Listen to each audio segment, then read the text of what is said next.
Welcome back to another episode of The Sweet Spot. This is John Sherman from the Four Foundations of Golf. And as always, I'm joined by, Adam from Adam and Golf.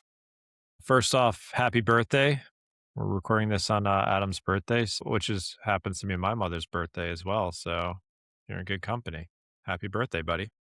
Forgot my birthday until my girlfriend texted me this morning. She's like, happy birthday. I was like, oh, yeah, it is, isn't it? I've been so busy recently, but yeah, it's cool. She's taking me out for a meal tonight, so I'll fast until that point. Nice. Get nice and hungry for a big Vegas meal tonight. What are we talking? Well, I know what we're talking about today. We're talking about the thing that every golfer says they don't have enough of and want more of. What could that be? Consistency. It's the one that I The ask all our dirtiest word in guests. golf. Yeah. Yeah, I ask all our guests because it's like it's the most important thing that people want, right? As you said, and I have asked on forums with professionals. I'm like, what creates consistency? I ask our guests on. Yeah, I don't feel like there's that many answers out there, and I've been kind of collecting ideas on it throughout the years. And so, yeah, I'm going to lay out those ideas, and some of them are more theoretical, some of them are quite practical. Hmm. But I think at least, at the very least, you'll get a good mental juice from this. I'm still waking up. I've just had two coffees, but it hasn't hit my bloodstream yet. So hopefully I'll be able to do this. When I think of consistency, like there's different levels to it. Obviously, there's scoring consistency. So people first and foremost want to be more consistent in the scores they're shooting. And I get that. And I do think it's possible. But of course, there's a limitation to it. We always refer back to like the bell curve and people tee off wanting to shoot in the top 5, 10, 15% of their scoring potential. They want that. They expect that. And that's where problems occur. And they're not being truthful about the rest of their game. But there is absolutely an ability to close the gap on your best and worst scores and make them more consistent. But there will always be that 20, 30, whatever, upper and lower end differential between your best and worst golf, which is very difficult for people to accept. And, there's obviously scoring consistency. And I think you can correct me if I'm wrong. What we're going to talk about is more of like the skill and how you're presenting the club face consistency and like the types of shots you're seeing as well. Like, oh, how could I hook one into the trees and then, hit the next one dead straight? Like I want to be more consistent and see better shots. So there's so many different versions of this in golf. Yeah, when you ask people what you want to be more consistent at, scoring, there's scoring, there's the shot itself, the shot quality, and then there's movement. So that's the kind of hierarchy that I have in my head. And they're all very different things, as we'll find out. As we talk about a million times, it's very hard to become consistent scoring wise because even the same shot qualities in a round can produce wildly different results. So imagine you're on a couple of different holes and one has water short and the other one doesn't. The first one, you play it and you hit a fat shot into the water. And the next one, you hit a flush shot and it lands on the green. Now, next day, you come to those same scenarios and you hit the flush shot on the one there's water and you hit the fat shot on the one where there's no water. It's the same consistency of shots, really, just a different order. Yeah. Um, Yeah.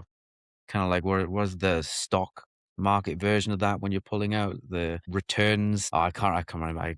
Don't worry about that. Delete that from the pod. But sequence of returns risk is what I Okay. was talking about. So when you retire, you can start pulling money out in a bear market or in a bull market. It really affects the outcomes. And it's the same Yeah.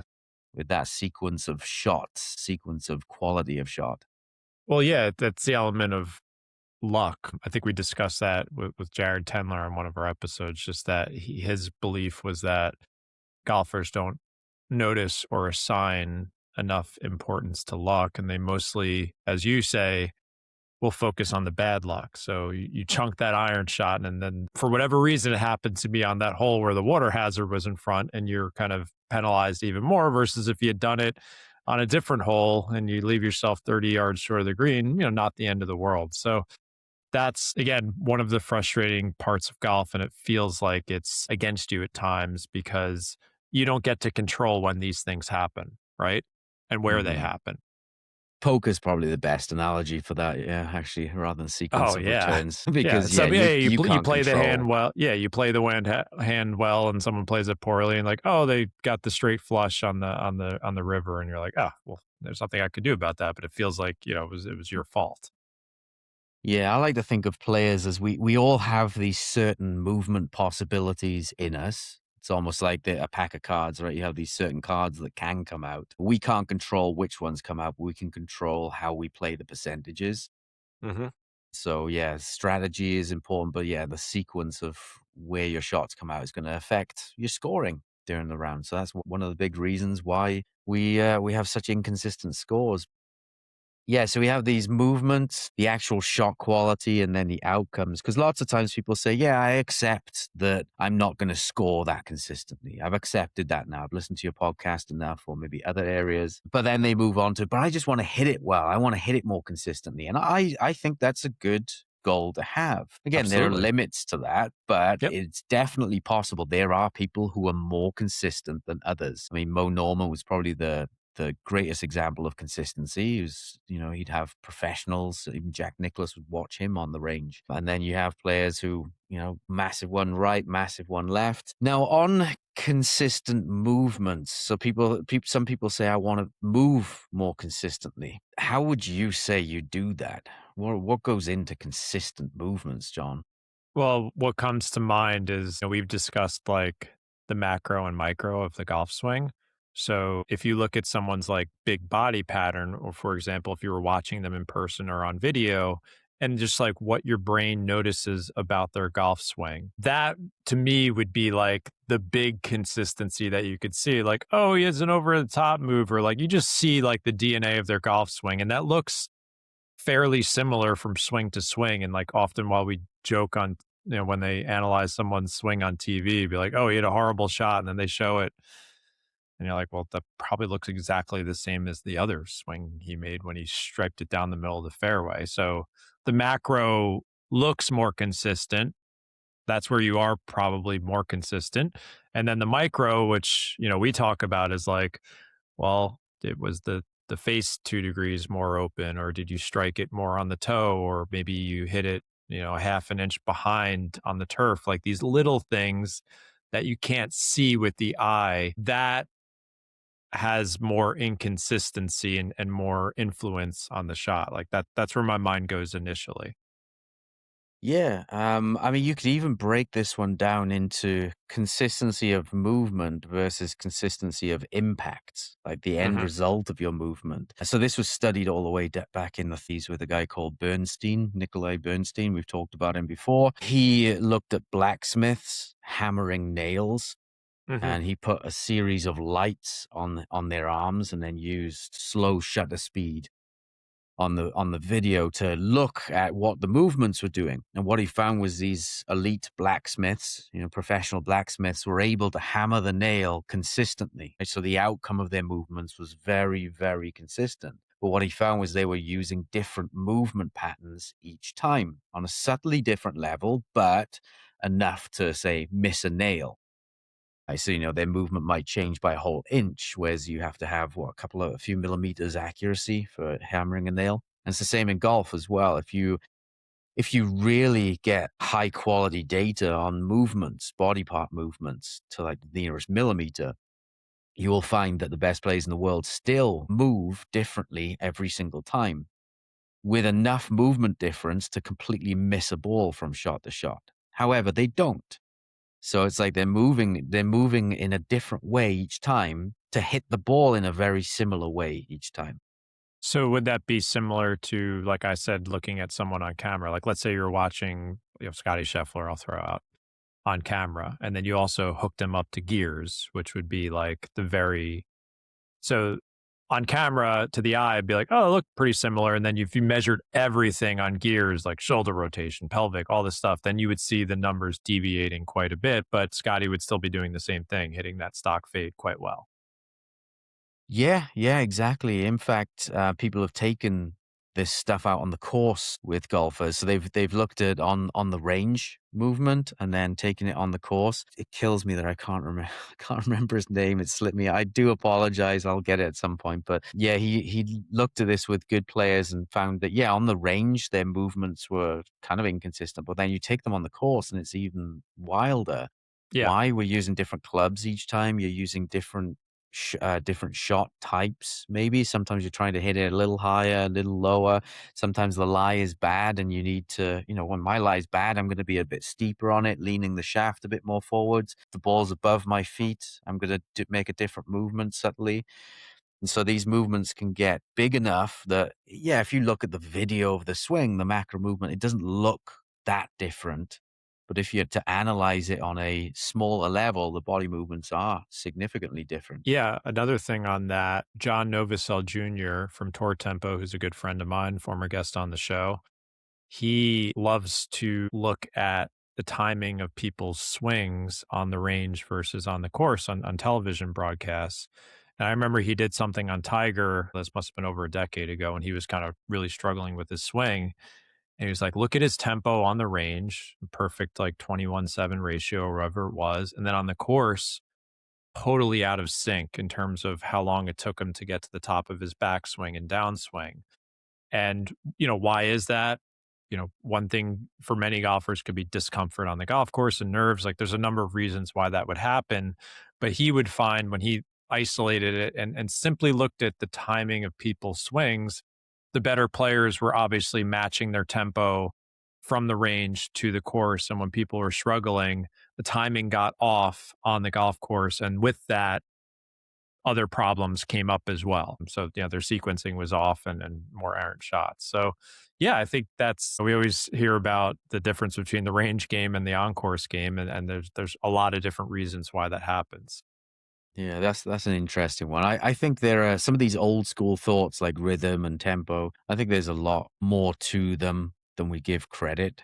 Yeah, I think And so too. so, I mean, obviously, all these things can be tested as well. I think sometimes they can be taken too much to a logical extreme and you can Yeah. obsess over them a little bit too much as well. But yeah, if you're trying to lash a driver on one and then trying to swing it easy on the next and you're constantly bouncing around between those, I don't think that's a recipe for ultimate consistency. So, Yeah, I think the inputs, like when I used to focus way more on my tempo, the Garmin watch measures it on the course. And yeah. I would see that my backswing noticeably got much slower as I kind of felt more pressure and apprehension. Like that was like my safety net was to slow down my backswing. And then it did not produce better shot results. So that was something I worked on for years. Yeah, yeah. Sometimes I think there can be a correlational element there as well. Like, I mean, maybe Tiger's tempo changed because he's injured, right? So maybe he's Yeah. I feeling mean, horrible. I don't Maybe if know yours was why. range versus Yeah. course, right? So Yeah. it was similar. Yep. Yeah, one of the studies on movement that always sticks in my mind is there was a darts study. I've talked about this a million times, but they looked at trying to throw a dart at a dartboard, and they got them to either focus on the outcome, so trying to hit the bullseye, for example, or they got them to focus on the movement. And what they found was when they focused on the outcome was better, was more consistent, but the movement was less consistent. So let that absorb if you're listening to this. The other group, when they focused on the movement became more consistent, but the outcomes became less consistent. I love that. It's just Yeah, so, because again, it's so counterintuitive, right? it is. Yeah. And so this goes into the concept of synergy, which is, synergy is when two or more things work together to produce a result. And so sometimes you can you focus on something and it produces a more consistent thing in that area. Like you're focusing on the wrist motion. And so you're able to control it. So I often think that I say that focus is a tool for changing something, but it's not necessarily a tool for making things more consistent as a whole. because you can't, the sum of the parts, the whole is greater than the sum of its parts. That's the phrase, right? The whole is greater than the sum of its parts. And in darts, that's true. And in golf, that's true as well. You can have movements that are less consistent that produce more consistent outcomes. So difficult to understand that one. But um, there's in movement consistency, you have to think of it in terms of there's good variability and bad variability that's happening. Bad variability is what most people understand. Yes. So things that are taking you away from your goal. So the analogy I use here is if you're driving your car down the street, bad variability is anything that is knocking your car offline. Any movements you make to the steering wheel that take your car offline. Maybe you start fiddling with the radio or something, and not that anybody does that anymore because everything's all It's digital. their But phone now. yeah, oh yeah, Let's exactly. You call it start what it fiddling with is. your phone, and then people start to creep over into the other lane. That's bad variability.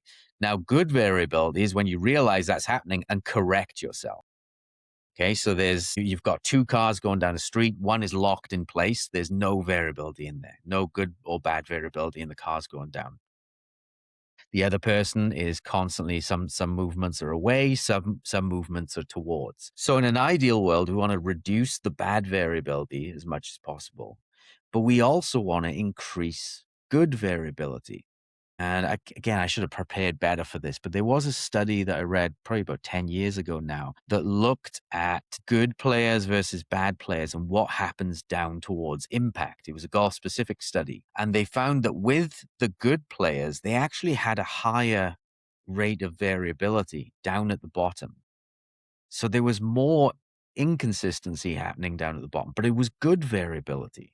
It was basically like, say the face was a little open, it was closing the face to square it back up, whereas the bad player wouldn't have that good variability and they would leave the face open. Now, obviously, this is not a conscious thing because it's happening way down at Yeah, you're impact. talking It's milliseconds. Yeah. yeah, the last conscious response you could have to a swing, I think, is the top of the backswing, something like that, maybe very early downswing. Now, people often feel certain things. Like I know there's old anecdotes of, oh, he saved that. He Yeah, felt yeah. like the face was open and he saved that at the To bottom. really reacting to something that happened much further back. Yeah, exactly. Yeah, it's maybe I definitely have feels where I take it back and it's like make the swing and I hit the shot and it's straight. And I'm like, God, I felt like I took that club face back super closed. Yeah. And then it was almost like a reaction to, sometimes my hand comes off the club because I'm trying to hold off the face so much. Again, it's not a conscious thing. And it's probably a response to something happening earlier in the swing. But it will be interesting to look at this in more detail and see. I know there's some theories that our muscles and maybe fascia or whatever has some kind of reflexive component to it that bypasses conscious processes as well. So things that can happen without, like, say, if someone throws a ball at you and you turn and you duck, Yeah. you think, I consciously controlled that. I turned, No, saw it's the ball, processed it, and then there's a lot of unconscious processing going on there as well, I think. I could be talking out of my rear end here with that stuff. I don't think well, any what of do us you really so know that stuff, but yeah, I like why again, I always go back to like, the golfers who end up on the top, like we can measure a lot of stuff, but why can they do those things under pressure better than other ones? Like I don't think anyone really knows the answer to that yet. And maybe we'll never know. I don't know. We'll see. So yeah, when you think about like good variability and bad variability in golf, I guess the question is like, what is it and how do you train for it, right? Because the perfect obvious question. response is that, well, yeah, I want more good variability. I want tighter club face control. I want better impact conditions. And I think it's interesting to know that you don't need to control your golf swing perfectly to get that. There can be a good amount of variability in how you get there from swing to swing, but the outcomes are more consistent.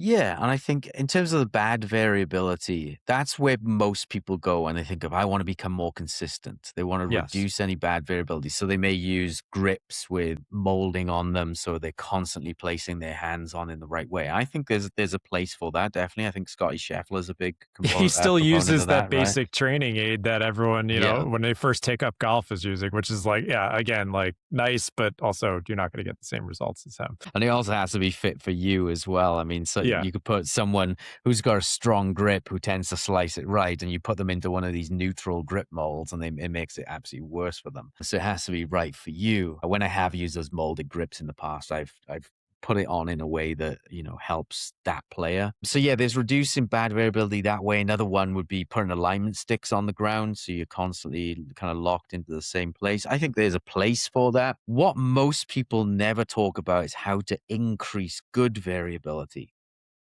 Now, I don't think we have enough data on this yet, but I have intervention level data where I take groups of golfers and I say, right, I'm going to assign this group to this task and this group to this task. And so I might assign a group to alignment sticks on the ground, so locking everything in place, trying to reduce bad variability.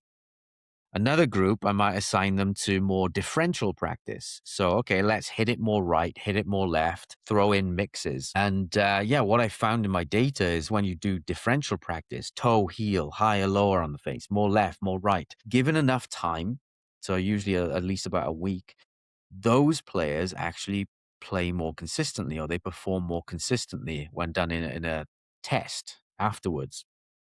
So an example of this would be, I'm going to test how many centered strikes you can hit or how close to the center of the face you can hit. One group, all they're going to practice is trying to hit the center of the face. You would think that group would win, right? Because their practice is like perfect practice makes perfect. That's the mantra. The other group, I want you to hit more on the toe, more on the heel, then center. More on the toe, more on the heel, then center.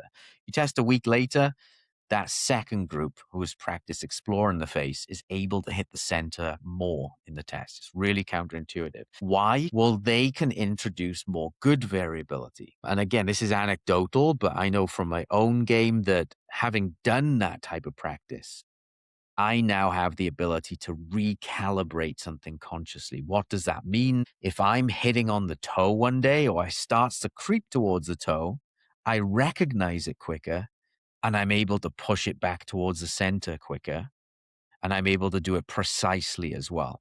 So that's an example of good variability. That's more an impact example. In terms of movement, good variability, some of the things that I've seen, just like the DART study, they focused on the outcome.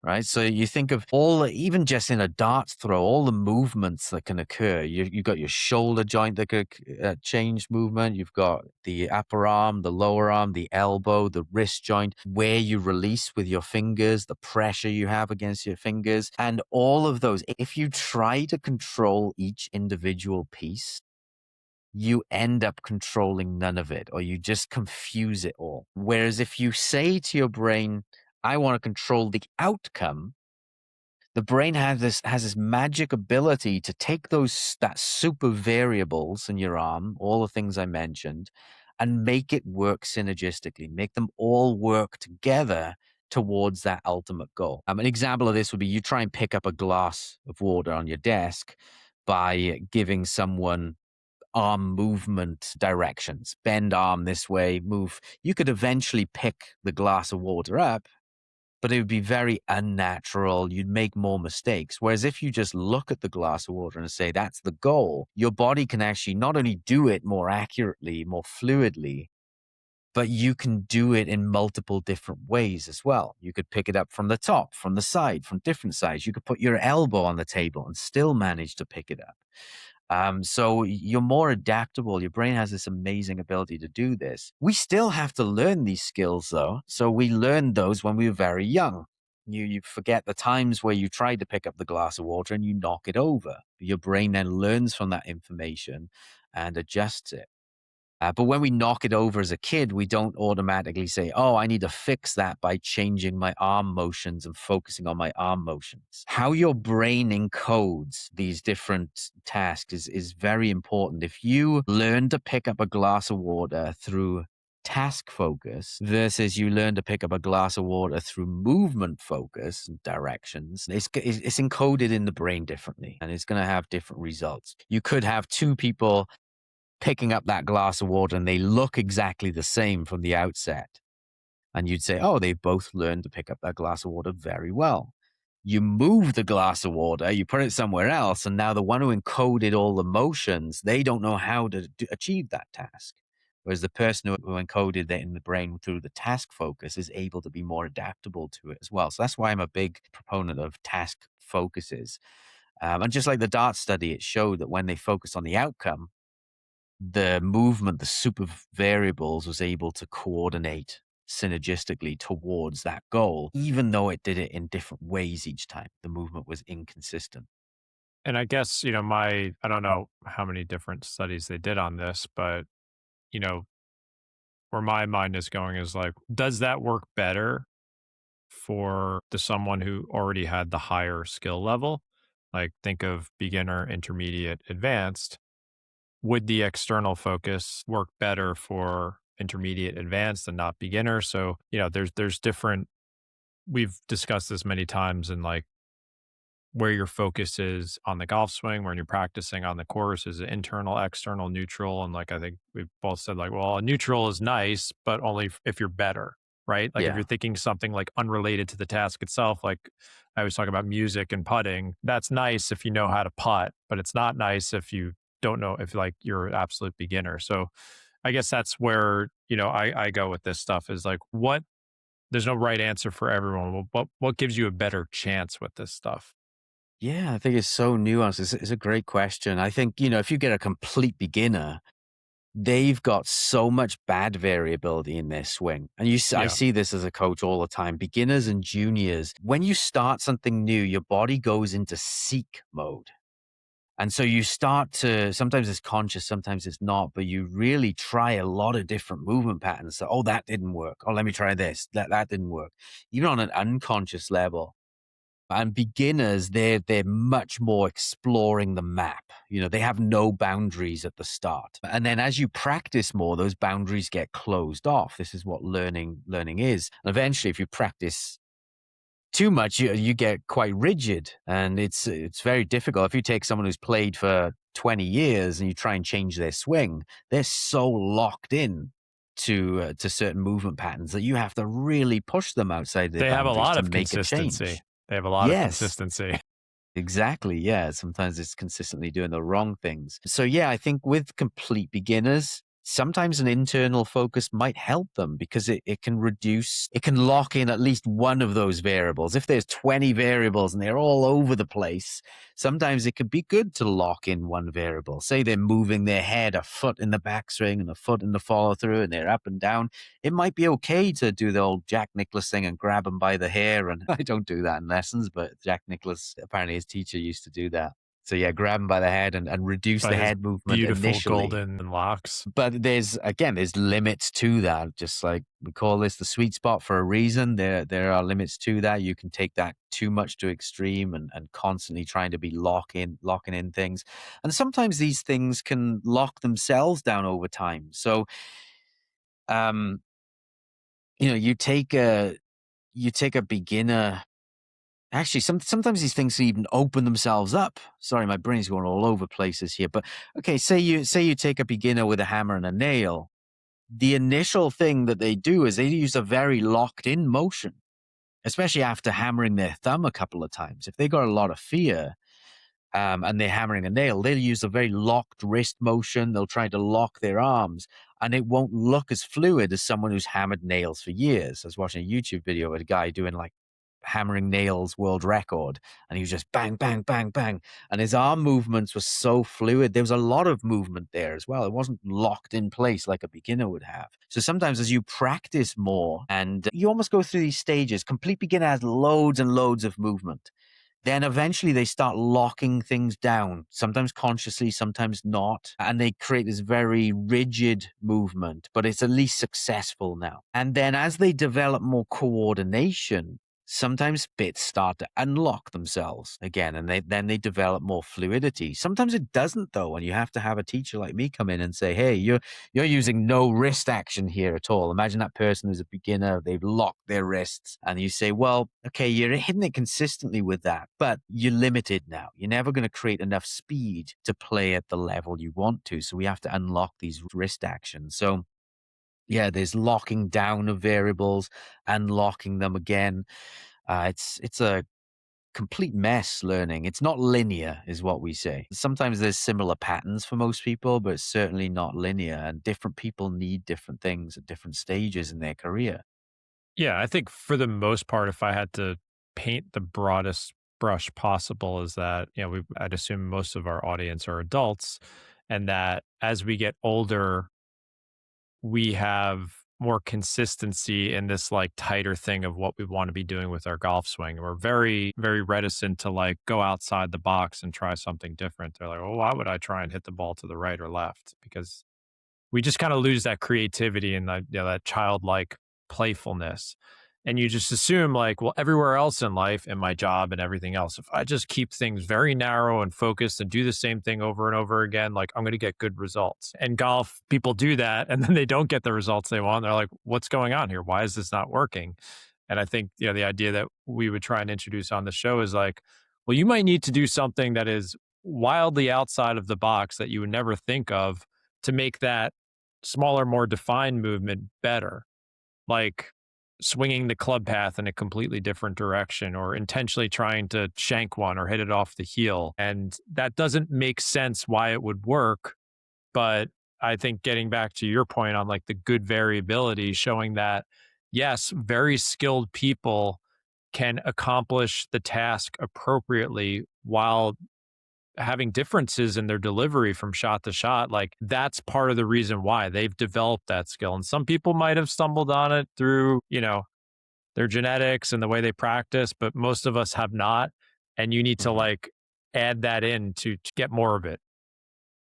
Yeah, this works on so many different levels. I mean, even when you think of kids versus adults in terms of personality or even generation to generation, what's the typical thing people say? The old people, oh, you're so stuck in your ways. When I had it my day, and they're always doing the same thing. Everyone's Whereas better. Yeah. Every kids, generation was better than the next one. yeah, and I mean, you know better. With kids, they're always exploring, especially early on, they're exploring the boundaries of everything, especially as toddlers. They're pushing the boundaries of you as a person. They're running off into dangerous territory, and it's the parents that need to bring them back in place. Whereas the adult is, again, stuck in their ways, same route to work every day. And I think, from an evolution point of view, that makes sense because It's comfortable. if you're an adult, you've survived. And so Yep. what you've been doing has worked to this Yeah. You're point. alive. Yeah. Yeah. But also there's the environment is constantly changing and you need to be adaptable to that. So which person should you give the best adaptability to? The kids. So let them explore. So if the environment has changed, then they're going to pick up on those things and adapt to that new environment.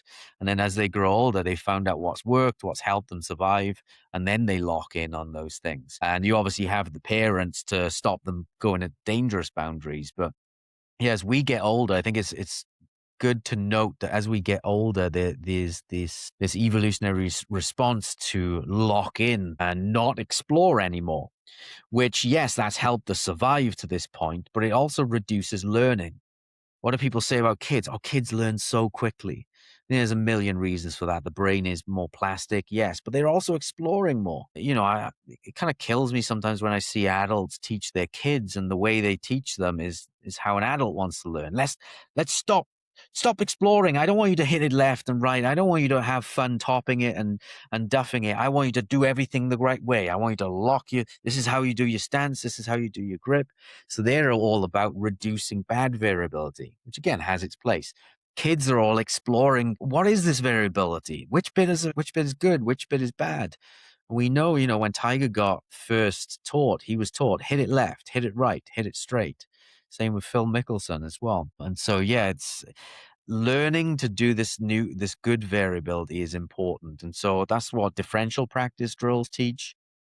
variability practice drills as well. So I'll ask people to hit the center of the face, but in new and unique ways. So I might say, can you set about the toe and hit the center? Can you set up more at the heel and hit the center?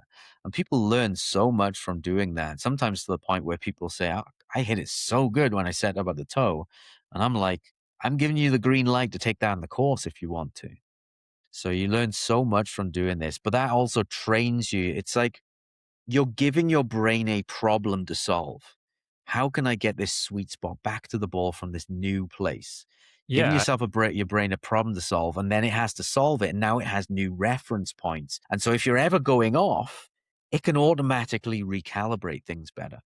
that's an excellent segue. And what I was thinking, I was potentially going to bring this up in another episode, but I think it's worth exploring a bit. Maybe you can help me with what I've been trying. So I find that, my instinct as a player is like, if things are working well and I'm happy with the shots I'm hitting and seeing reasonable, good outcomes, like I'm not going to tinker, right? Because why mess with something that seems to be in balance?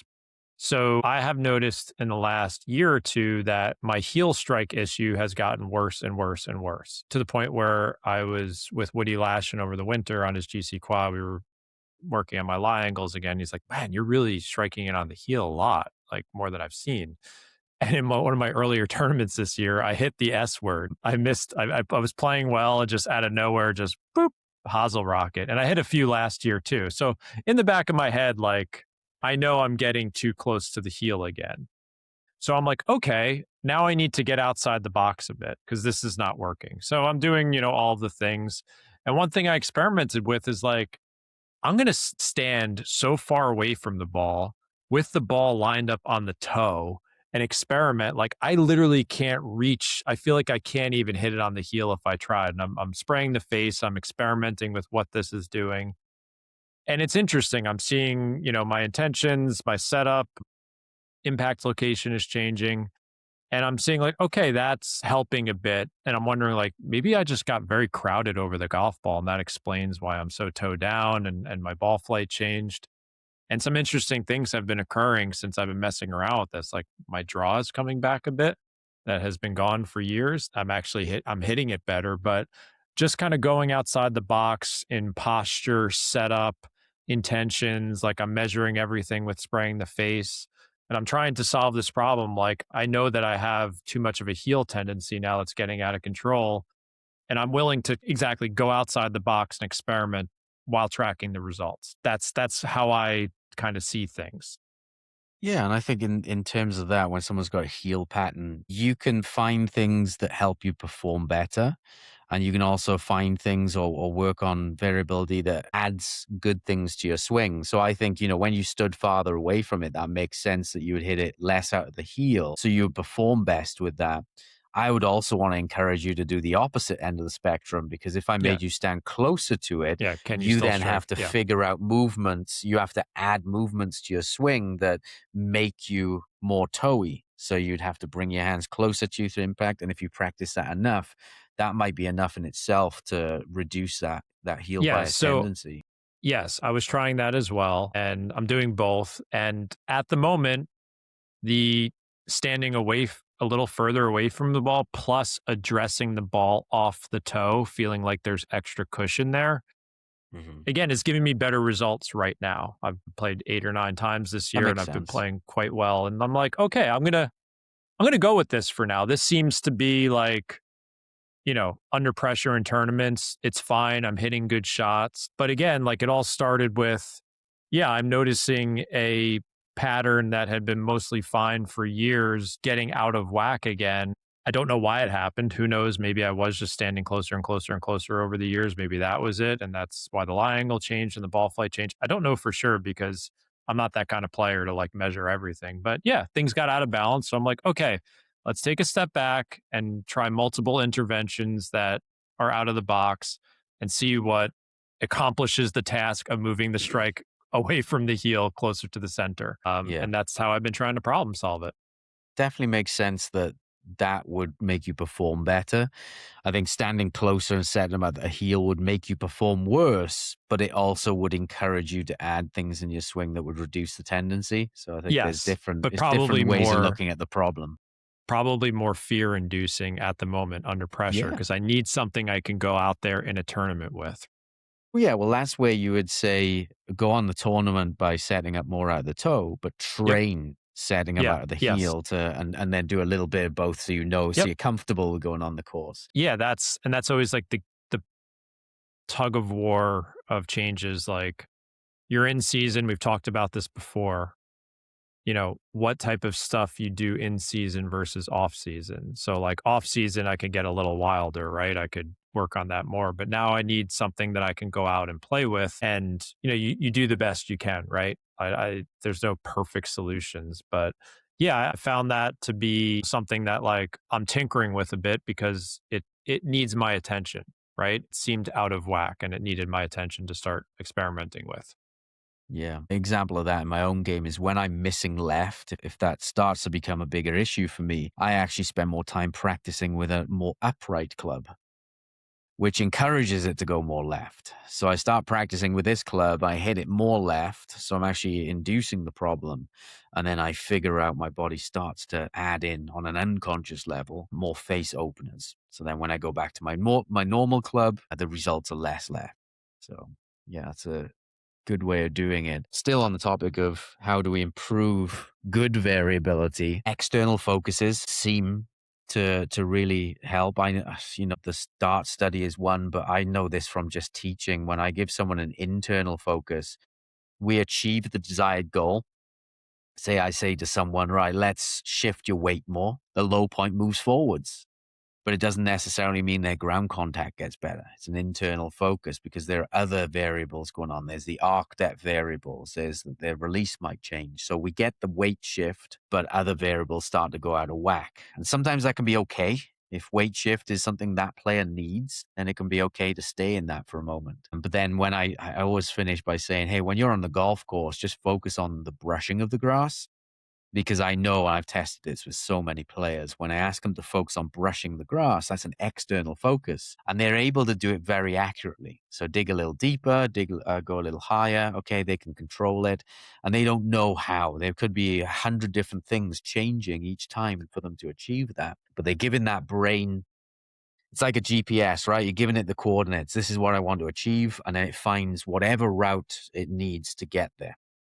Even if you go slightly off, even if you make a slightly different swing, it can find a new route to get to that, a global goal. So that's why external focuses work. Repetition is also something. I mean, this is the obvious one. The more you practice, the more reps you put in, and the more good variability you'll have, and the less bad variability you'll have. Just repeating over and over is going to do that. But unfortunately, there's no shortcut to that. That's what people want. So if I have the choice of, okay, you got a tournament next week. Well, we can't put in hundreds of thousands of reps, but we could change the focus.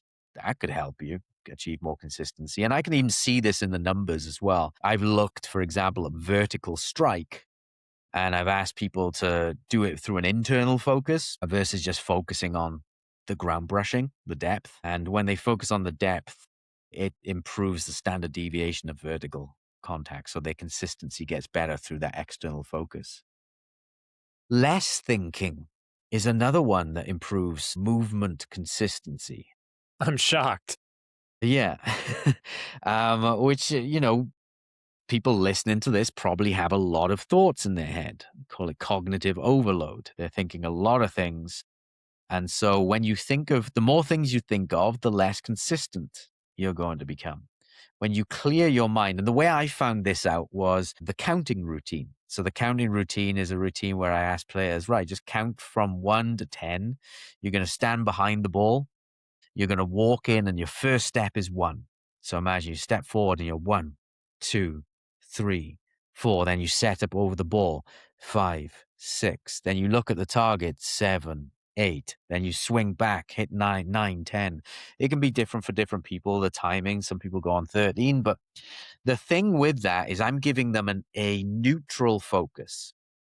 It is not movement related. It's not outcome related. It is a focus that occupies their mind And it's kind of complex as well because I'm asking them, okay, keep a rhythm to it.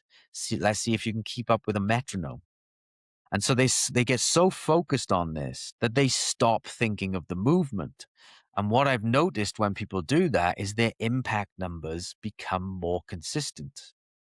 So by not thinking of the movement, their impact numbers become more consistent. However, the caveat to that is consistency is not always better. A shanker might shank it more consistently. So, which goes on to one of the next ones. Doesn't quite segue in just yet, but it does create more consistent movement. So external focuses, more reps, less thinking, all create more consistent movements, less new stuff as well.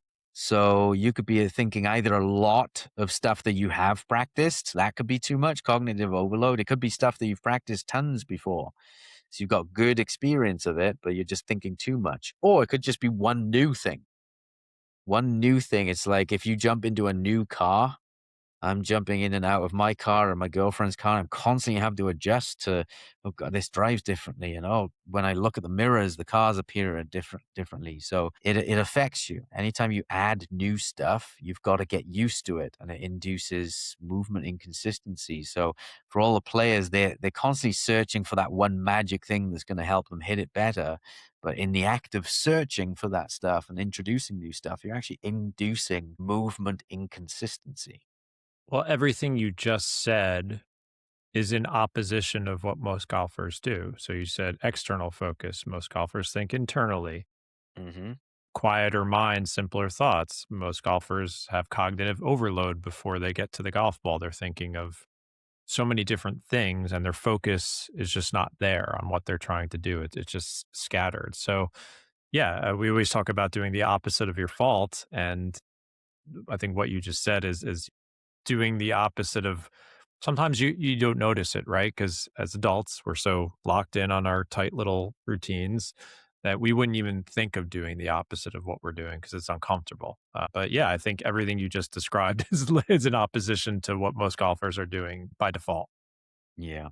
So that kind of wraps up the consistent movements part. And there's a bell curve here. You want to reduce bad variability, but you also want to increase good variability. You don't just want to be stuck with reducing bad variability. And they're sometimes in opposition. You can try and reduce bad variability and have good success.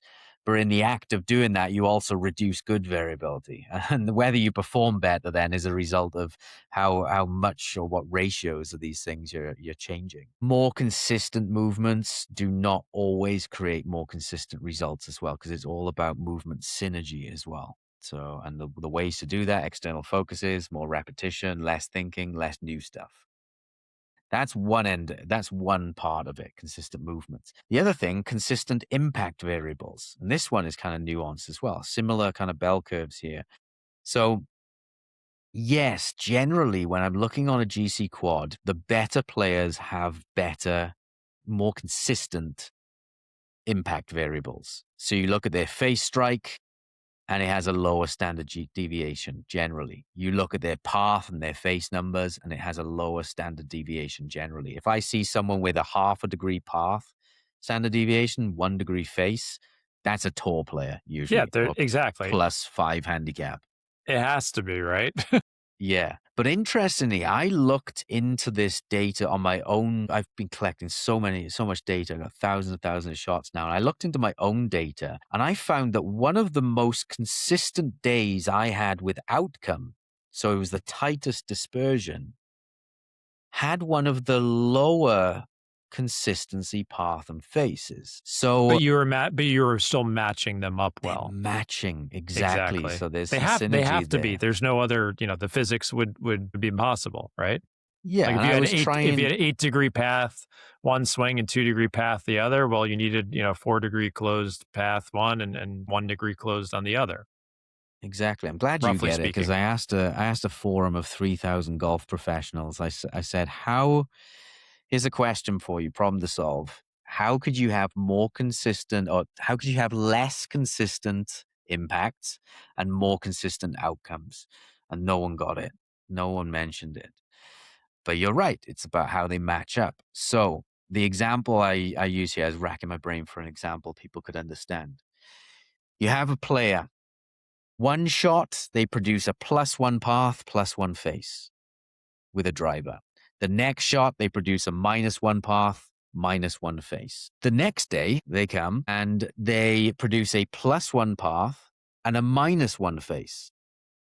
And the next swing, a -1 path and a +1 face. So you don't have to remember all those things, but you can flip it back 30 seconds if you want to listen to that again. I've already forgotten them. But basically, if you look at the standard deviation and the average path and face of those, they would both be the same. Yeah. Standard deviation, so you could But say one the day you're getting push consistency. cuts and pull draws, and the other one you're getting shots that are curving to the target, right? Is that where you're Exactly. And going? it's Yeah. actually very, very significant. If you have a +1 path and a +1 face at 240 yards, so you're doing it with a driver, you're going to hit the ball 1 degree offline and it's not going to curve. Yeah, It straight right. equates to Yeah. about 4 yards offline. All right, 4 yards offline at 240.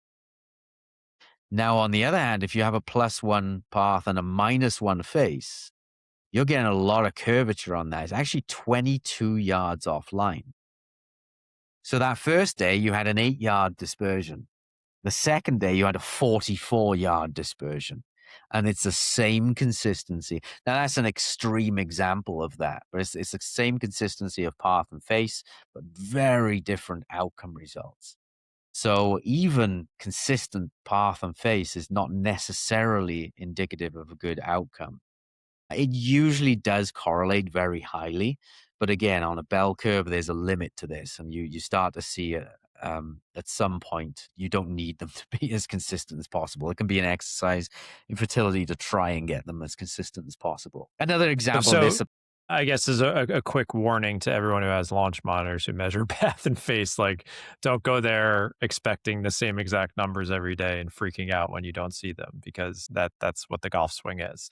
Yeah, generally, I would say, if you want to play to a professional level, you're going to have a path consistency that's less than 1 degree or around 1 degree or less, and a face that's maybe 1.5 degrees or less. It would be very hard to produce good, consistent results without that. But you can get to the point where you obsess over it too much. It's like, oh, it's like I wanted got mine down to 0.5 degree path variance. And I'm like, I wonder if I train, I can get it down to 1/4 degree. And then after reading the data, I realized maybe it's not that important. A more extreme example of this would be Bubba Watson. If you got Bubba Watson on a launch monitor and you asked him to hit towards a target, he might produce a big draw one shot. He might have a +8 path and then a -8 path for the next. His outcomes would be very good, especially if you asked him, can you intentionally shape these shots onto the target? And I want you to hit a different shot each time. He would be able to produce an outcome consistency that is much better than a scratch handicap. Yet his input consistency of path and face would be much wilder than the average scratch handicap who's doing stock shots. So So it's more not more all about. variability, but more control of it. Yes, it's all about control, yeah, and how they match up. And so, no, I'm not saying everybody should go out and try and be Bubba Watson. I'm not saying that. I tend to veer people towards more consistent path and face numbers, but understand that there's a limit to these things. And also, there's the ability to adjust and adapt these things. And some days I have good outcomes, but maybe a lower face and path input consistency because I'm consciously adapting. Like I might be struggling with a toe bias pattern one day. I'm like, oh God, if I'm not thinking about it, my strike is consistently on the toe. Super high consistency level, but just not where I want it to be. So I have to consciously jump in and say, right, I need to hit this more towards the heel. And in the act of doing that, my strike gets less consistent, but it moves more towards the right area. And my outcomes might get more consistent as a result of that. There's a flip side to that as well. Sometimes you can be too much in the driver's seat. Sometimes you could be in there and you hit one left and you say, oh, I'm going to open the face for the next one. Then you flare it right. Yeah, yeah. And you bounce around between those. So recognizing these things are important. That's why I actually keep track with people of what is a normal fault and what is an overcorrection. A normal fault is it just happened. I was trying to hit a good shot. It went left. An overcorrection is I hit my last one to the right I tried to close the face and I overdid it and it went left.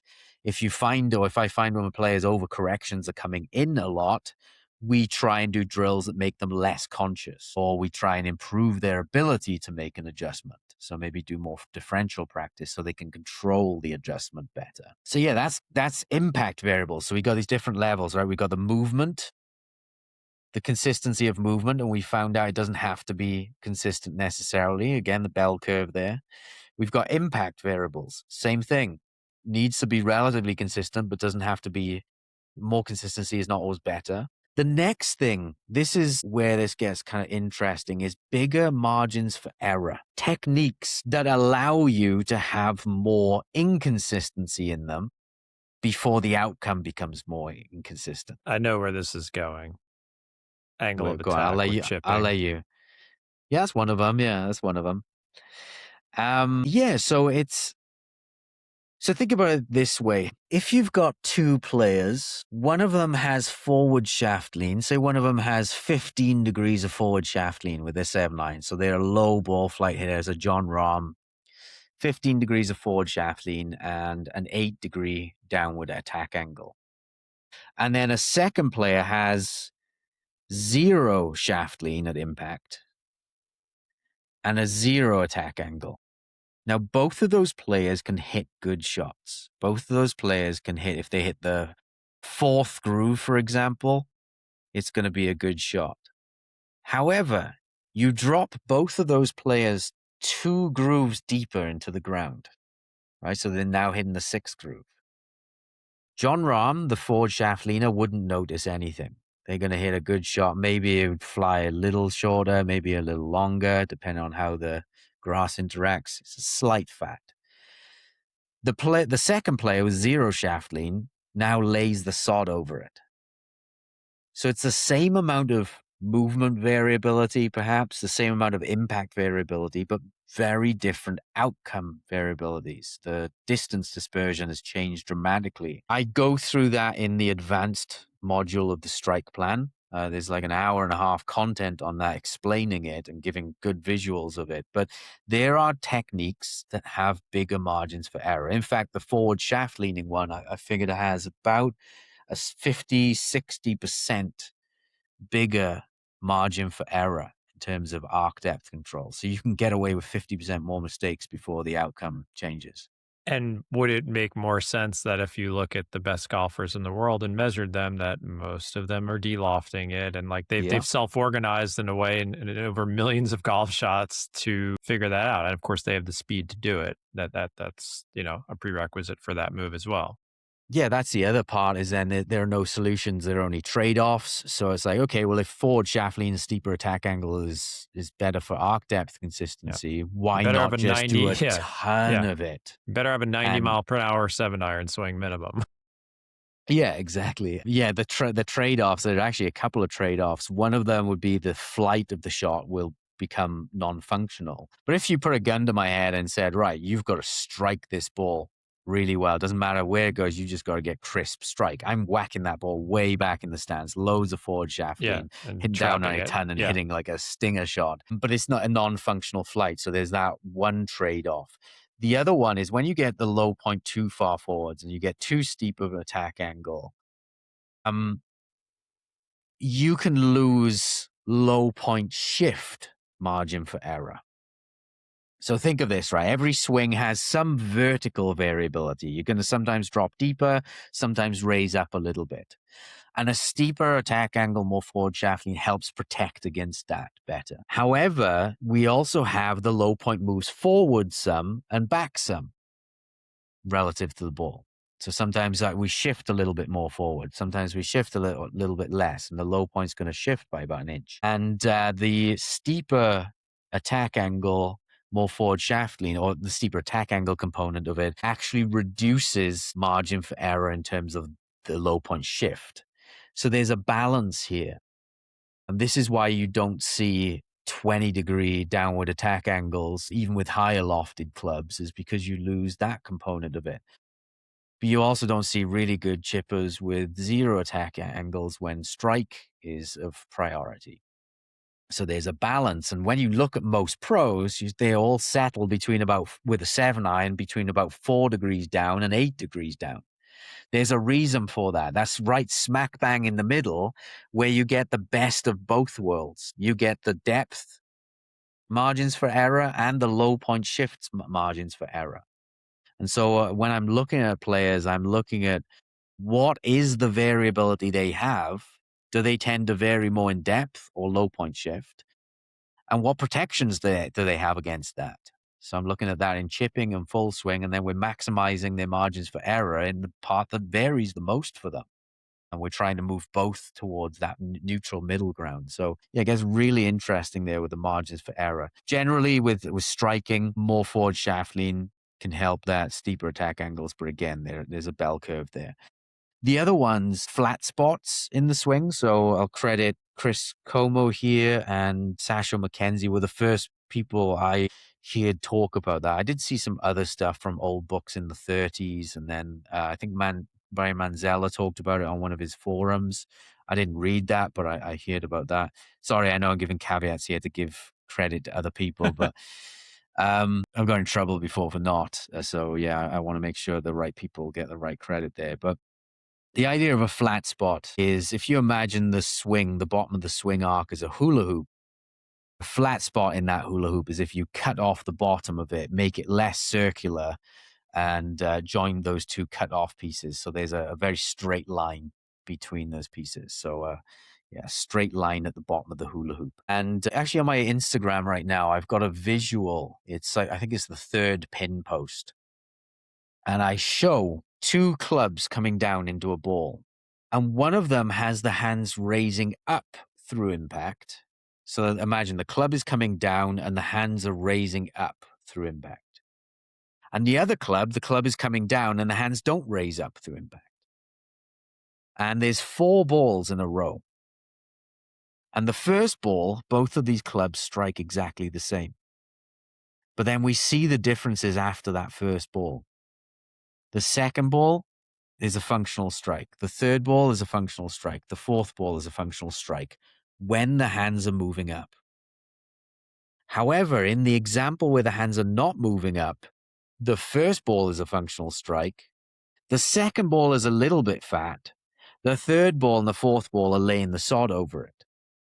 So the summary of that is when the hands are working up and the club works down through impact, you can create an area in the swing where you can hit more balls functionally. So say you were accidentally to drop a little deeper or raise up or shift the low point around or even use a different club with a different ball position, you're going to get better arc depths, attack angles, ground contacts, and a bunch of other stuff when the hands are working up through impact. Does that make sense, John?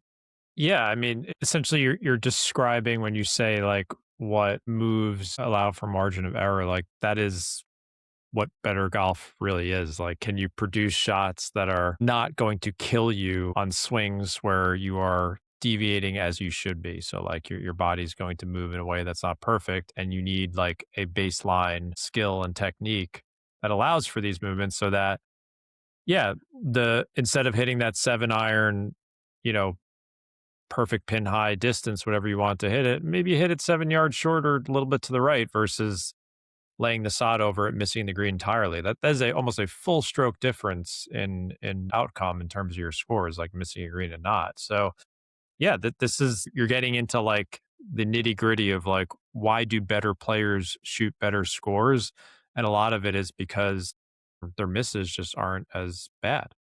Yeah. Here's an example of that most people could understand is with a divot board, I could make a swing and contact the divot board 2 inches behind and the result almost doesn't change, which is actually why a divot board is really valuable because you can then see, oh, I made a mistake there. I hit 2 inches behind, but the result doesn't change. A 15 handicapper who has their hands working down through impact might contact that divot board 2 inches behind and the result changes dramatically. They hit much higher on the face than I'm hitting. And this could even attack angle could even be the same measured on GC quad. And so that's a product of the hands working up. I say up I mean away from the golf ball in 3D space. So it could be a combination of working up and or in. Yeah, it's a tough So one. I think you were when I first heard of this concept, you were sharing videos of like Tiger and you're like isolating in slow motion impact. Like you see the club head going down and his hands are going up, and you're like, well, that doesn't make sense. Like, how could something be moving down when he's technically pulling up on it? But it's happening. yeah. And a lot of Yeah, other I mean players, it's happening too. that's a point in itself that the club head can be moving down as the hands and body are working up. That's something that people might need to pause and try and say, how can that work? I mean, I've got plenty of videos on that. I've got free ones, and it's obviously in the strike plan. But yeah, the hands can be working up and in being like towards your left hip as you're rotating. Just think of it as one vector. If you're at impact, it's like trying to rip the grip off the club. I'll credit Brian Manzella for that phrase. That's one I use a lot.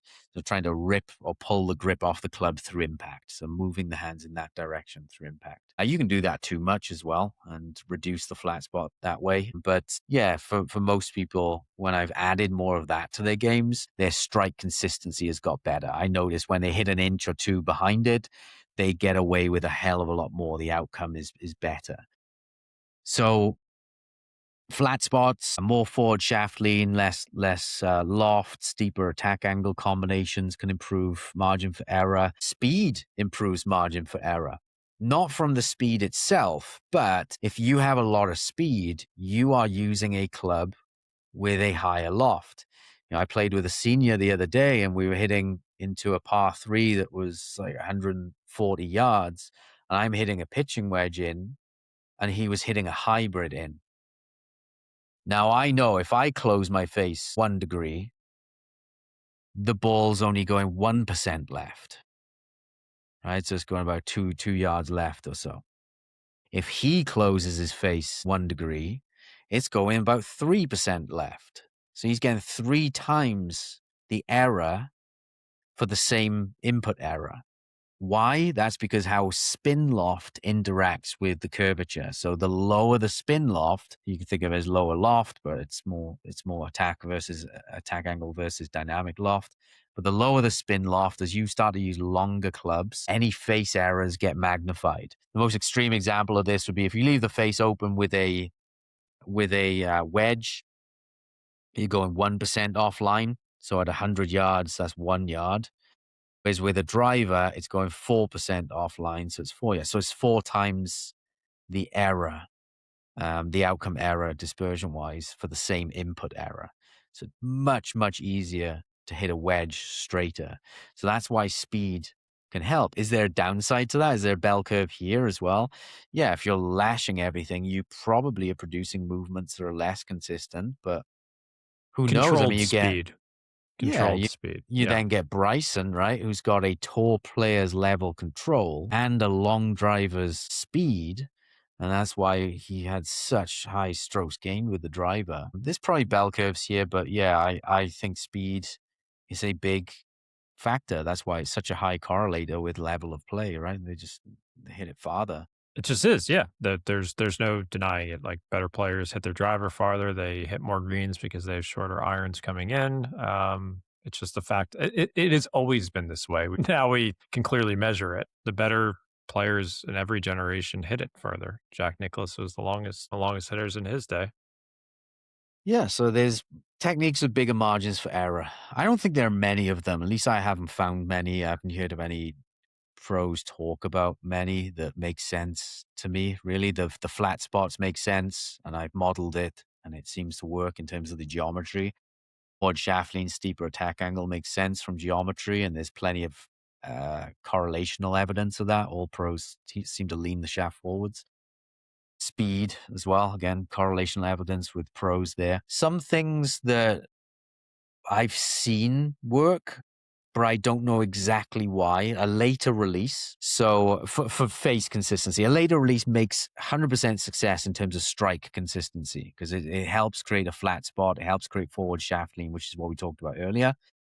But also in terms of face consistency, when I get someone to have a later release, by the way, an early release would be if you look at your swing from face on and look at where the club shaft lines up with the lead forearm.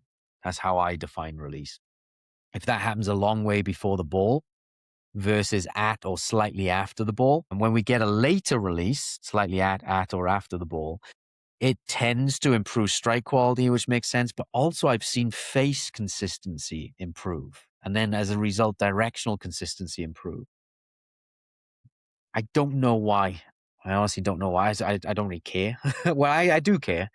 I don't need to know is what I mean is that when I intervene with someone and I get that benefit, I'm like, cool. That's great. Do I Great. need to understand the actual reason why? Not necessarily. It's getting the result, but I would love to know and I want to learn. My theory is after the club crosses over the lead forearm, stuff tends to get a little wilder with the geometry of the swing, face closure, things like that. However, then you go on to the next one. This makes real logical sense in terms of margins for error. Face closure. We call it rate of closure, but most people mean the amount of closure. So is that face, imagine you're measuring the face angle an inch before impact and then an inch after impact. Someone who's closing the face only 1 degree through that space versus someone who's closing the face 20 degrees through that space, if that's possible, you would hypothesize that the person who's closing it 20 degrees is going to have more dispersion. It makes complete sense from geometry. However, there's not much scientific evidence. I don't think there is any scientific evidence for it. In fact, all the scientific evidence I've seen goes against it. I know Sasho McKenzie is kind of anti-rate of closure as a way of improving outcomes. Phil Cheetham, I hope it was Phil Cheetham, did the study on handle twist velocity. So as a proxy for the closure. So he looked at how they're twisting the grip through impact, and he found no correlation between accuracy. And these were pros who were measured, accuracy and the twist. So you would hypothesize that people who are twisting the grip a lot would be more spraying it, but it just wasn't the case. But then on the other end of the scale, I think Tyler Farrell, he's found there is a correlation, but you have to look more at amateurs for that. So maybe we can get him on the show at some point to discuss that. So I don't know the answer to rate of closure or amount of But closure. that's And also one of those things where it's like, even if you knew the answer to it, like how would you train for a different rate of closure? you can just Like, get people to yeah, like supinate more. be You can just get like be people to more supinate handsy more. at impact versus like trying to lock everything in. Yeah, handsy specifically in terms of the closure. I keep that external. So I would use that in terms of when I see a slicer and the reason why they're keeping the face open. Maybe they have a good grip, good wrist angles throughout the swing, Yeah. but they're holding off. They're almost trying to steer the ball towards the target, and as a result, they're leaving the face open. I actually get them to close the face more Hmm. supination or twisting, rolling of the lead forearm, and I get them to focus on the club head. I talk about get the toe of the club to overtake the heel through impact. Now that actually is increasing rate of closure or amount of closure But it's generally, but solving it the issue. closes the Yeah. face. Yeah, so Yeah. it Yeah. moves the slice into a straighter shot. And I haven't seen, when I do that with people, I haven't seen inconsistency increase as a result of it. So that's another thing that lends me to think that lowering the rate of closure might not be always the best thing. Sometimes increasing it is. But again, this may be a bell curve, right? It may be that, yeah, we can't have ridiculously high rates of closure or amounts of closure, but we can also going too low might not help you more. Yeah. There's a law of My diminishing guess. returns. Yeah. My guess would be, I know you mentioned the other guy who you want to have on the show. Like my guess, just a guess, would be that the higher skilled, more experienced player can pull off the higher rate of closure Could be that, yeah. versus like take the rest of the golfing population. Then like, all right, they're all things being equal. Like, yeah, I could see higher rate of closure being a detrimental to the less skilled player, Yeah. but who knows, right? Outliers, of course. And Yeah. also, it's like it's a feel and an intention. Like I feel very passive with my hands at impact. Like I started playing my best golf when I felt like my hands were not doing anything at impact. And I remember when I was a junior player, I always felt like I had to time the release perfectly.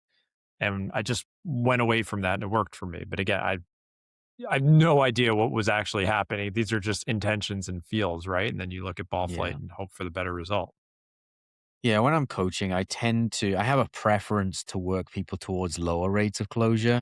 but I'm not set on it. As I said, if Yeah, I've got a yeah, yeah. slicer whose face is wide open, I'm okay to get them to close that face. But if I have the option, say I've got a person with a weak grip, wide Mhm. open face in the backswing, and Yep. they're very handsy at the bottom, I'll usually give them algorithms like, okay, if the ball's going right, strengthen the grip.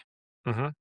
So that closes the face coming into impact. And if the ball starts going left, reduce the supination or how hands you are through impact. So I'm giving them rules that straightens the ball flight for them while at the same time moving them towards a lower rate of closure in that scenario. I could say to that player, hey, if you're missing right, add even more hands through impact. And if you're Yeah, missing you gotta left, get weaken the handsy. grip. Yeah. But you're Yeah. going to the ends of the bell curve there that don't exist on tour. And so I avoid those. I like, if I have to move people, is towards the middle of the bell curve a little bit more, with lots of caveats to that. So yeah, I mean, bigger margins for error there. That's another thing. So you've got movements that have better good variability, more good variability and less bad variability. You have impacts that are more functional, again, generally more consistent with a law of diminishing returns. Then you have techniques that have a bigger margin for error. So they allow you to make more variability within that without affecting the outcome. Now, the next part is stay within the middle of those boundaries. So imagine you've got a technique that allows you to hit from groove 6 on the face to groove 2. Let's stay within the middle of that. So we got Jon Rahm, right? He's got a forward shaft lean, everything's there, flat spots, everything. So he's able to hit the 6th groove without it being a fat shot. He's able to hit the 2nd groove. Yes, it's a little thin, but still going to hit the green. So he's got this area that he can hit on the face vertically, and it's going to result in good strikes. Now he's got to make sure that his average is in the middle of those boundaries, which would be groove 4. So if his average is in the middle of those boundaries, he has 2 grooves either side before he hits a bad shot. If his average is on the 4th groove, he can hit plus or minus 2 grooves. However, if his average is on the 6th groove, he's still going to hit a lot of good shots. But if he's plus or minus 2 grooves from there, his above ones that go on to the 7th and 8th groove are going to be laying the sod over it. Are they going to be bad fat shots? And his lower end of that are going to be just better shots.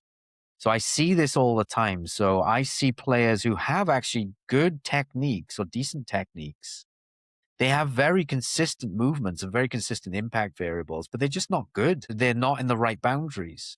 So this is what we talk about when you're consistently bad or consistently poor. Yeah, you're like your starting position is so out of whack that, let's talk about the Shanker. Like if you're starting with heel strikes, then like minus one direction is a shank, and then plus the other is so you're gonna hit some good shots off the sweet spot and way too many on the inside of the heel and then too many shanks, like because your starting position's too far over.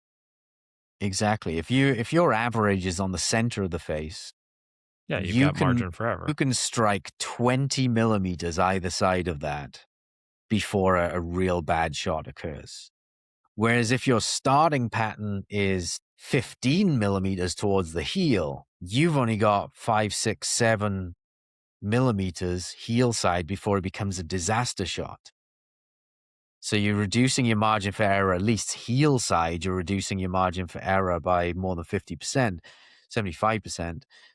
But your toe margin improves. But then you have to say, well, what's the error that occurs for me? Yeah. Ouch. The Yeah. big one. Now there are some pros. There sometimes you see these they take pictures of pros irons, right? And you see the wear mark on them. And sometimes there are pros who are more heel biased or more Yeah, toe for sure. biased. But they ain't moving that far away from it. Exactly. Yeah. So they've got so there's two different types of consistency you're looking at there. They might have lowered their staying in the middle of acceptable boundaries variability. I've got to find a catchier name for that. They they might have reduced the staying in the middle of acceptable boundaries variable, but they've got very high movement consistency and impact consistency. They might only be moving from that 4 millimeters, 3 millimeters at a time, so they can get away with that. Whereas the person who suffers with the shank who's doing that, they might need to move more towards the middle of the boundaries or even move more towards the toe side of the boundary because there's a little bit more either side there before disaster occurs. So I'm looking at people's face strike variability And then I'm saying, where do they need to be in order to allow that variability to function more? In terms of vertical strike, I like most people to be on the fourth groove, roughly. This varies because people have different amounts of grooves on their face and things like that. But as an example, fourth groove usually gives a couple of grooves either side. That's good. Now, if you look at Tiger Woods had very little variability in how he presented the depth. He was so consistent with the depth control. So he would actually benefit by being lower on the face, maybe as low as the second and a half, 2.5 groove. Why would that benefit him? Well, when you hit lower on the face, you do increase your chances of hitting a thin shot. But you also improve the outcome consistency because you're getting less debris trap between the face and the ball. So spin rates are going to be consistent. You're not going to get these jumpers. A jumper is basically where the club interacts with the turf a little early and bounces up a bit through impact, maybe jumps the ball 5 or 10 yards. So Tiger, by hitting on the, say, groove 2 to 3, he was able to reduce those inconsistencies, the jumpers and the flyers, but at the cost of hitting a few more thins. But because Tiger was so good with his arc depth consistency, he didn't bring those errors into play. So he's really improving the best of both worlds there and getting super high distance control consistency. Now, if you have a player who has 2 grooves of variability or 4 grooves of variability in terms of how they present the club, they can't live on the second groove like Tiger. They can't live on groove 2 to 3 because, yes, they're going to hit a lot of good shots, but they're also going to bring in too many thin shots. And so there's a trade-off there, and the trade-off is not worth it for that player. So I'm looking at these things, and these boundaries vary depending on the player and where their inconsistencies lie. Super, super in depth. Yeah, so middle of arc depth boundaries. So you imagine you got 2 players who have 2 grooves. Sometimes they're plus and sometimes they're minus 2 grooves from swing to swing. Player 1 who hits groove 2, then 3, then 4, then 5, then 6. 2, 3, 4, 5, and 6. There's 5 grooves they've hit there. And then player 2 is hitting groove 4, 5, 6, 7, and an 8. They both have 5 grooves that they're hitting on the face. But the player who had the higher variability, or that the groove was shifted up to, they're going to lay the sod over a couple of those. And so they're going to get worse outcome variabilities. As you mentioned with face strike variability, the other one would be directional variability. So this is the example of a slicer who hits 5 shots straight down the fairway and 5 shots missed to the right. That player, their bias is more to the right. They are better off shifting that overall pattern a little bit more left. Now they bring in more left misses, but they also reduce some of the right misses, and maybe 1 or 2 of those shots actually end up on the fairway more. So instead of hitting 50% fairways, they're now shifting that pattern a little bit more left. Maybe they hit 60 or 70% fairways, but now their misses is both sides.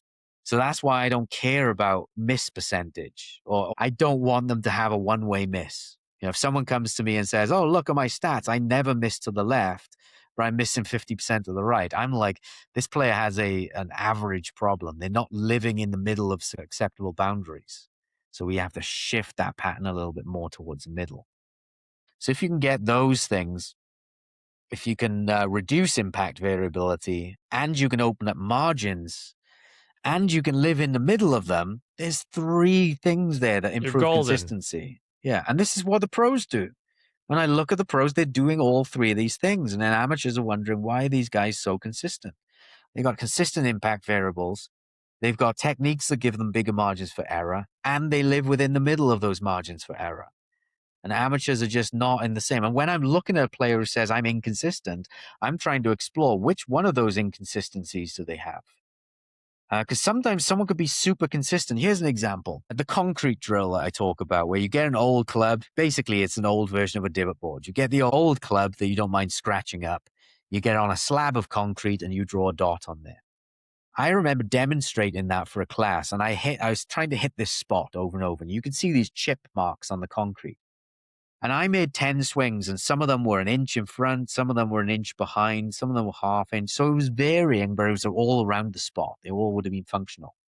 I then gave the club to a 15 handicapper, and he made his first swing. It was 4 inches behind it. We saw the spot. Then he made another swing, and we had a look, and we're like, well, we heard the click, but I don't see a new mark. You must have hit the same spot. And then I gave him 10 swings, and you could barely see the difference. He was hitting 4 inches behind it with such consistency that it was almost hitting the same spot. So that player, who was a 15 handicap, was more consistent than me. But Just I in the was in a wrong better spot. area. Yeah. Yeah, it was just in Yeah. the wrong spot. I was in a Well, I better think that, area. I mean, if that kind of summarizes a lot of the discussion, like that's what a lot of people don't realize is that they're consistent just in the wrong way. Yeah. And when I moved this, so the intervention was, okay, let's get this low point of this person farther Yeah. forwards. Yeah. So we moved the low point forwards. After about 10 minutes, we got their average was now on the spot. But their consistency worsened. They were maybe an inch and a half in front, inch and a half behind. So instead of having a quarter-inch variation from over 10 swings, they now had a 3-inch variation. And So they you're became totally less fine with, consistent, but better. Yeah. but better. Yeah. And Yep. so and I think this goes into the whole swing your swing philosophy versus you have the other camp of change your swing. And I believe there are a lot of coaches who are a pro technique. They're always like, oh, swing your swing is a load of rubbish. You have to change the swing. I think what's happening is those coaches, they see success from moving someone more towards the middle of the boundaries. So they increase that part of consistency, right? They move the player from 4 inches behind to closer. But what they're not seeing maybe is the lower consistency from the inputs.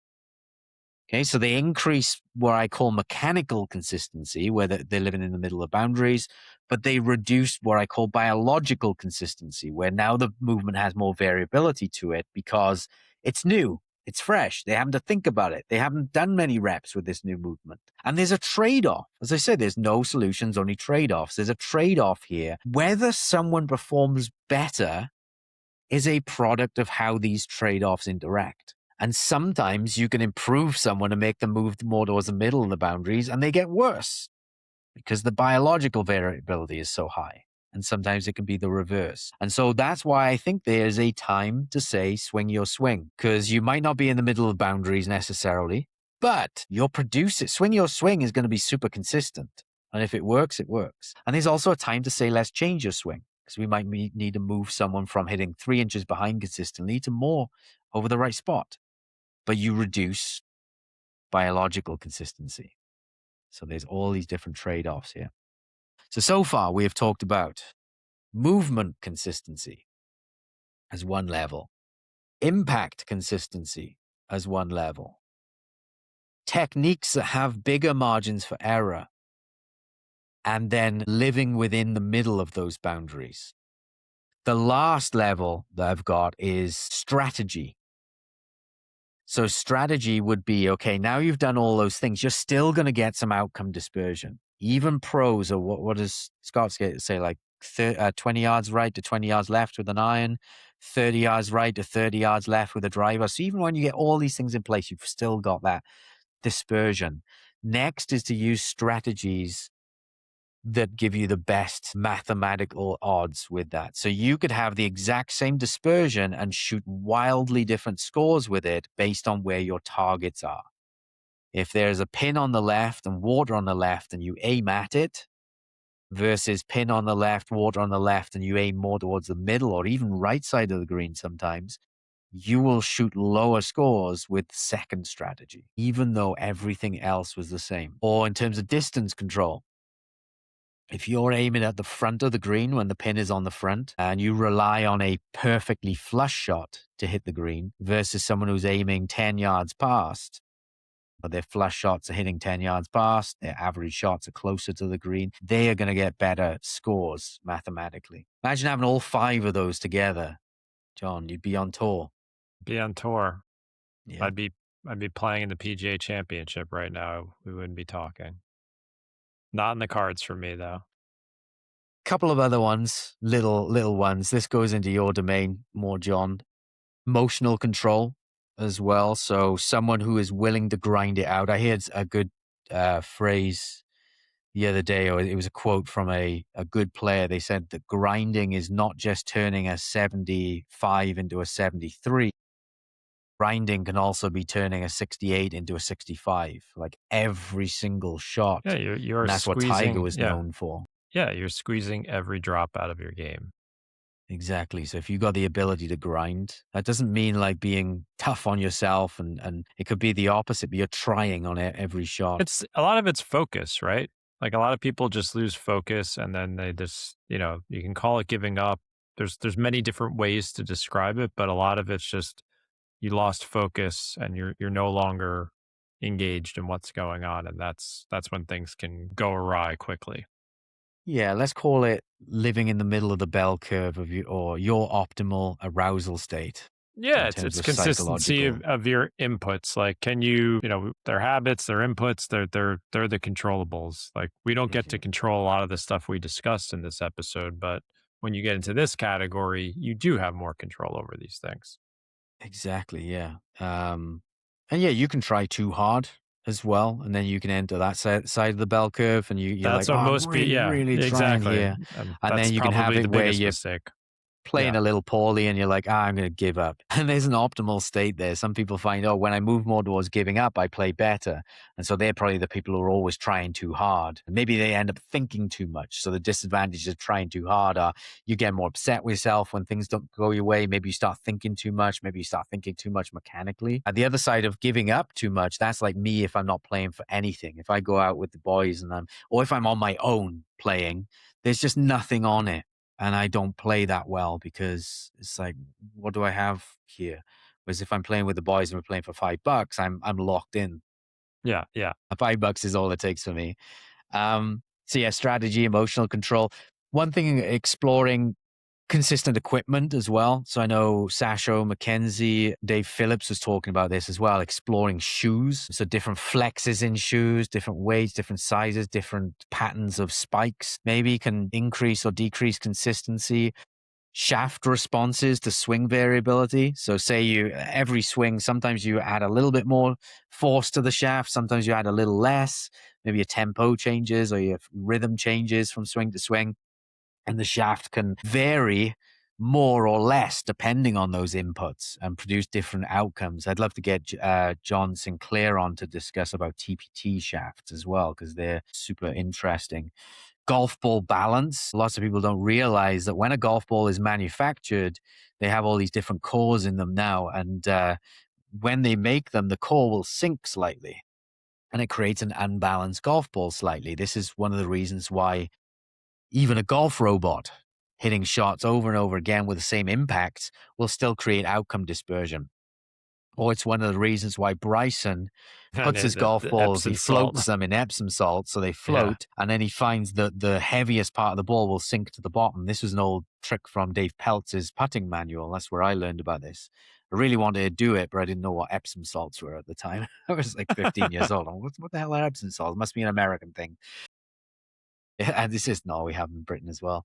But yeah, he then draws a line around that. So we learned about this in I think 2003. We did an experiment in my materials science class where we stood 20 feet away from a wall and we rolled golf balls towards the wall with a locked in stimp meter. So it's rolling at the exact same time, and then we marked down on the skirting board with dry erase marker where the ball hit.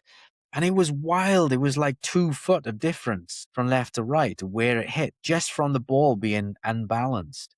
And then when we balanced the balls and we rolled them end over end, it was much lower variability from there. So that will make the type A personalities super did to learn Uh, that one. They'll all be balancing their balls after this. The other one, I was testing Avoda irons the other day. You know what Avoda irons are? no, They're the never heard of them. 3D printed ones. I don't know if Bryson's still with them, but I think he owns part of the company maybe. But they're 3D printed irons and they have a curve to them. So I have noticed this with because I actually have quite chunky irons. I've got T300s.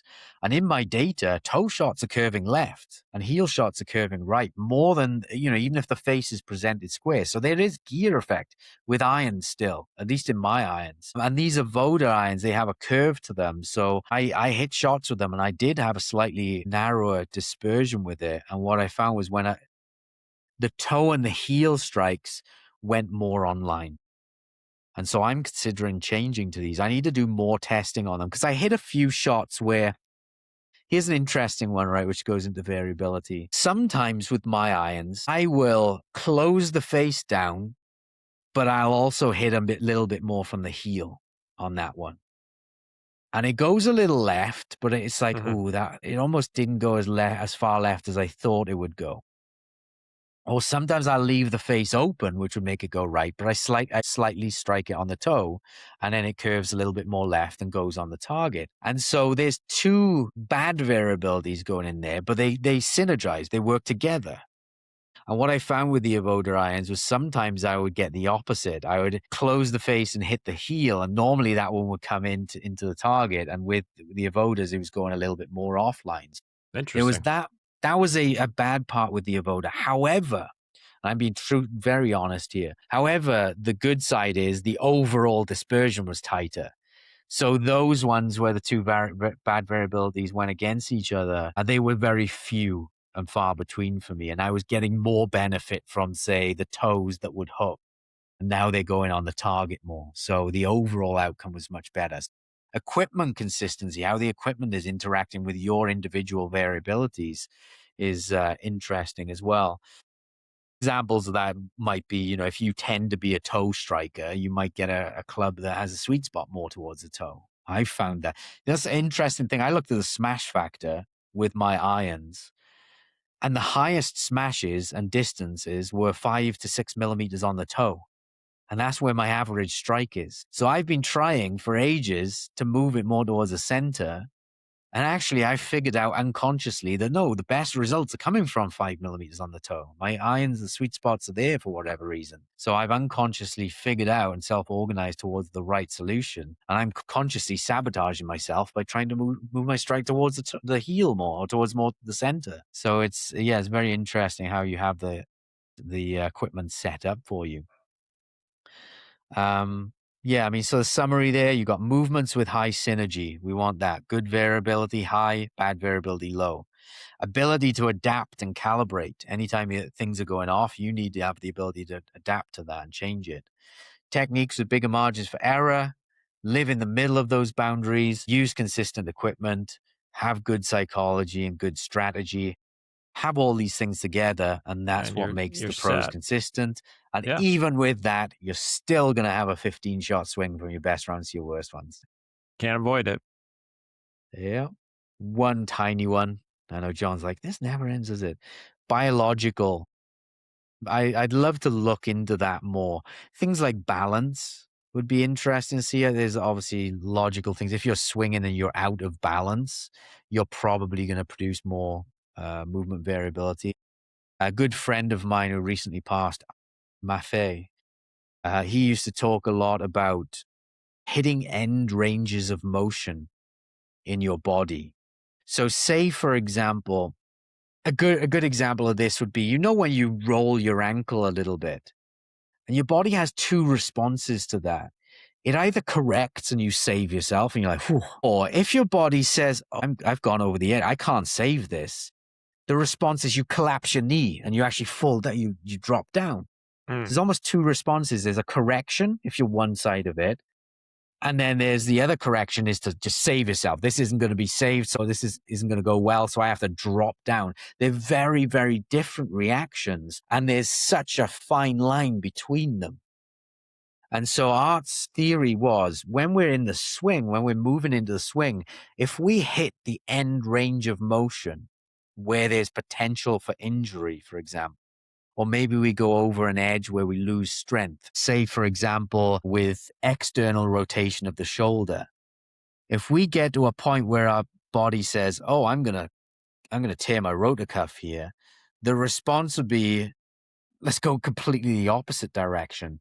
And so his theory is that if we hit those end ranges of motion, our body will respond with wild amounts of inconsistency. And so I think it's definitely something to explore more. I know Bryson talked about this in terms of, he's talked about it in terms of like presetting certain things. So he actually, like with his forearms, he presets it a certain way, right? So that he can't get into a certain range of motion. Yeah. So that might be the other end of the discussion. But yeah, I'd love to have some, maybe if there's an expert in that theory, they can contact us and maybe we can have you on the show. But yeah, these biological things, I know Sasha McKenzie is exploring lots of physics based reasons for consistency. You know, I think what he always talked about with having the club shaft shallower or the center of mass of the club being below the hand path force, he says that improves consistency from a physics based perspective. So perhaps we can have him to talk about that more and see what his findings are on that. Yeah, these are the areas that I see as improving consistency that I just don't see discussed elsewhere. So 2 hour pod, but it's probably the most in-depth discussion you'll ever hear on consistency, right? I Yeah, I think. mean, listen, it still is like when you hear it, when you say that word in golf, I think it's kind of like when we did that episode on swing your swing, right? There's words and then people's interpretation of them. And I think it's important to flush it out on get people to go through the thought exercise and think about it so that when they view their own game, I don't want them looking at something that naturally is inconsistent, like scoring potential, and trying to feel like something is broken and they're just not satisfied with their game because of that. And that makes golf a lot harder for people. It makes them enjoy it less and it also makes them shoot worse scores because it has a cascading effect to everything else. Yeah, Well, I here's think a we question for you, John. What sure. if you were on the range with a friend and you put a gun to their head and said, well, they're not much of a friend if you're doing that, but if you put a gun to That'd their be head and awkward. you said, I want you to force yourself to become more consistent for the next swings, what do you think that person would do? What would their default be? They would like tense up and try to limit motion for sure.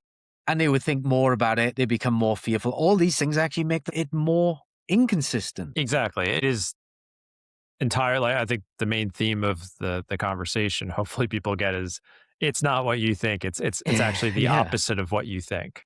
And the things that you're trying to do are probably actually creating the opposite problem. Yeah, It's like that's when you where try like to sign something, right? You do yeah, your signature is the same every time. If someone says, right, I want you to really make sure this is your exact signature. If it's not, I'm gonna do something bad to you.